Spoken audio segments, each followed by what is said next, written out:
Hi guys, welcome back to Homemade Cooking Channel.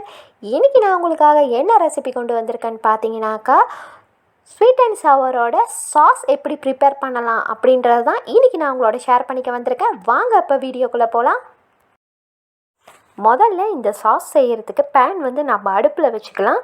அடுப்பில் வச்சுட்டு அடுப்பை நம்ம ஆன் பண்ணி விட வேணாம். இதோட சாஸ் நம்ம ஆட் பண்ணிக்குவோம்.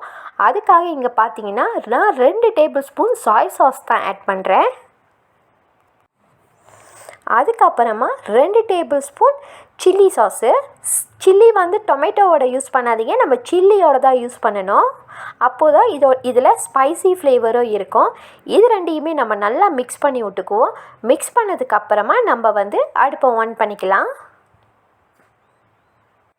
இப்போது இதில் நான் 3 tablespoon lemon juice add பண்ணுறேன். லெமன் ஜூஸ் எதுக்குன்னு பார்த்தீங்கன்னாக்கா நம்மளுக்கு அந்த சவரோட டேஸ்ட்டு கொடுக்கும். அதனால தான் நான் லெமன் ஜூஸ் ஆட் பண்ணுறேன். லெமன் ஜூஸ் ஆட் பண்ணிவிட்டு நல்லா மிக்ஸ் பண்ணிக்கலாம். அடுத்ததாக கொஞ்சமாக சால்ட் ஆட் பண்ணிக்கலாம். சால்ட் அதிகமாக ஆட் பண்ணக்கூடாது, ஆல்ரெடி சாய் சாஸில் சால்ட் இருக்கும். இது இப்போ குக் ஆகட்டும். அந்த நேரத்தில் நம்ம கார்ன்ஸ்டார்ச் ரெடி பண்ணிடலாம்.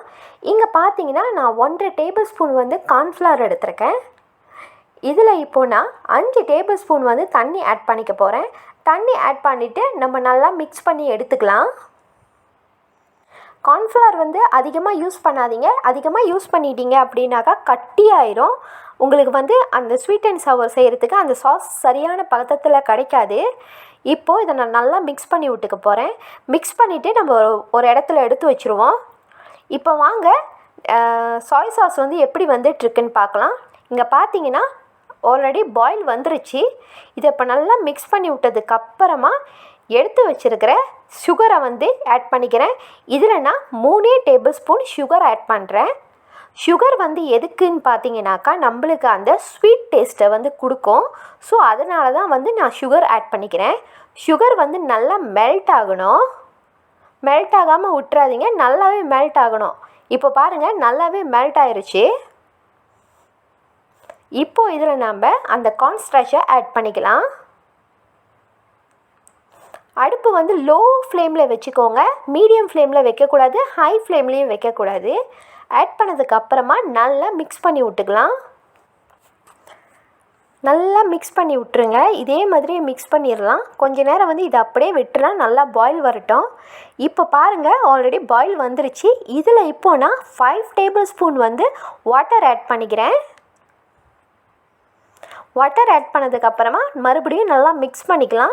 மிக்ஸ் பண்ணிவிட்டு அது நல்ல ஒரு பேஸ்ட்டாக வரும். அது வரைக்கும் நம்ம வெயிட் பண்ணுவோம். இப்போது பாருங்கள் அது எவ்வளோ ஒரு திக்கான ஒரு பேஸ்ட்டுக்கு வந்திருக்குன்னு. இந்த மாதிரி இருக்கிறப்ப இன்னும் ஒரு 5 டேபிள் ஸ்பூன் நம்ம தண்ணி இதில் ஆட் பண்ணிக்கலாம். ஆட் பண்ணிவிட்டு லோ ஃப்ளேமில் நல்லா குக் பண்ண விட்டுருங்க. ஆனால் நம்ம கையை எடுக்கவே கூடாது, அது குக் ஆகட்டும். நீங்கள் கை எடுத்துட்டீங்க அப்படின்னாக்கா அந்த கார்ன்ஃப்ளவருக்கு அதுக்குமா கட்டிக்கும். ஸோ நல்லா மிக்ஸ் பண்ணி விட்ருங்க. மிக்ஸ் பண்ணதுக்கப்புறமா லைட்டாக அது நல்லா கொதி வரணும். அந்த பாயில் வரும் பாருங்கள், அது வரைக்கும் நம்ம வெயிட் பண்ணணும். இப்போது பாருங்கள் ஆல்ரெடி நல்லா குக் ஆயிடுச்சு. இதை இப்போ நம்ம இறக்கி வச்சுக்கலாம். ஹாய் காய்ஸ், இங்கே பாருங்கள் நான் ஸ்வீட் அண்ட் சவரோட பேஸ்ட்டு ரெடி பண்ணிட்டேன். ரொம்ப திக்காகவே இல்லை, ரொம்ப தண்ணியாகவும் இல்லை, கணக்கான ஒரு கன்சிஸ்டன்சியில் இருக்குது பாருங்கள். ஸோ இப்படி தான் இது இருக்கணும். இந்த வீடியோவை பொறுமையாக பார்த்த உங்கள் எல்லாருக்குமே என்னுடைய மனமார்ந்த நன்றி. மறுபடியும் நாளைக்கு உங்களை ஒரு சூப்பரான சமையல் ரெசிபியோடு சந்திக்கிறேன். அது வரைக்கும் உங்கள் shining of homemade cooking channel. Bye bye and take care guys.